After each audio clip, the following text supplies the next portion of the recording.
Of course, the rising debt. And I suppose now, and I don't want to purport to work for the Treasury, we must be approaching somewhere close to 10 trillion Kenya shillings in terms of debt. And we have to think about this. There is a great correlation if you study the trends in Kenya from 1963 up to date. There is a clear correlation between our debt to GDP ratio and GDP growth. And I don't know what comes first, Prof, because if you look at Kenya from 1963 coming to 1980, we had a GDP growth of just around 6.9%, which is exemplary. Around the same time, our debt to GDP ratio was around 28.6%. Coming now to 1980s, coming up to around 2000, we had our debt to GDP ratio rising to around 53.1%, while also our GDP itself was contracting in terms of comparative from the other period that I referenced. I mean, it was slower than the previous.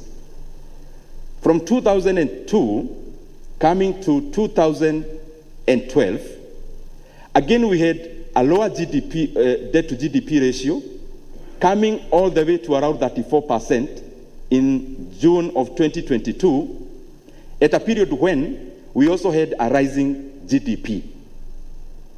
Now, from 2013, let's say to last year thereabout, we had a spike in terms of our debt to GDP ratio up to the close documented figure of around 68 point something.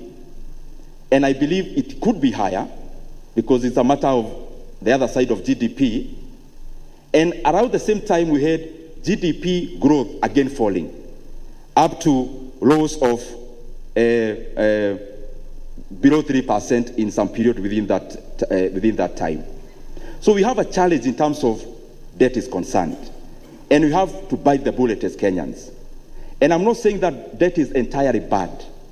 Debt is not entirely bad.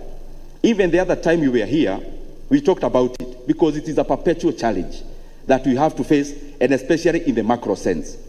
Even some of our development partners, their countries are also indebted, actually more than Kenya in terms of debt to GDP ratio. Japan is over 250% debt to GDP ratio. And we like referencing those countries because they do well. US is over 100%. Other countries, even within the OECD, are also over 100%. But the circumstances are very different. We cannot compare a cow, for example, with an orange. The situation of our country, Kenya, is so different from those other countries that we have to look at ourselves singularly insofar as debt is concerned. How much is the cost of, for example, the Japanese government borrowing? To some point, it goes to negative rates. The 10-year board of Japan, compared to the Kenyan, you'll find that there is nothing actually comparable. And therefore, we cannot continue to perpetuate borrowing by referencing countries that borrow and they are doing well. And also citing Japan itself, insofar as whether accumulating debt is a good thing. They have accumulated debt. The country, again, faces deflation. And after facing deflation associated with this huge debt, we find that the GDP of Japan has not had a real growth for the last 30 years. And therefore, then, looking at all the global scenarios, and especially insofar as debt is concerned, I believe we have a challenge as a country that we lower our debt to GDP ratio, because our country is not to a level where we should be comparing with those other countries that have borrowed more than us. Cost is one.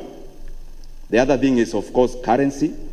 Those other countries, they borrow in their own currencies, for example, because majority they borrow internally. Here in Kenya, when you have a disruption in terms of our currency, even in the current scenario, if our external debt is 4 trillion shillings, a disruption of only 1% in our currency puts a load of over 40 billion to our nominal debt. And therefore, again, this is something we have to keep on working on so that we don't add up unnecessary expense, and especially in our physicals. The other thing is the use. We can no longer continue to borrow any money, even 1 shilling, to put into recurrence. All this money has to go into investments.